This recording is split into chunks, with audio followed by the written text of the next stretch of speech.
है। चलो बहुत अच्छे बैठो। चलो आप खड़े हो। नदी का पानी गंदा और बर्बाद नहीं होना चाहिए, किसने कहा? किसने कहा? हाथी ने। बहुत अच्छा, बैठिए। चलो आप खड़े होइए। बच्चों की बातें कौन सुन रहा था? बंदर। बैठिए, बहुत अच्छे। कौन खड़ा होगा? खड़े होइए।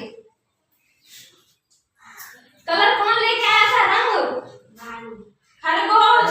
छोटा सा खरगोश लेके आया था ना कलर। बैठिए, आप खड़े होइए।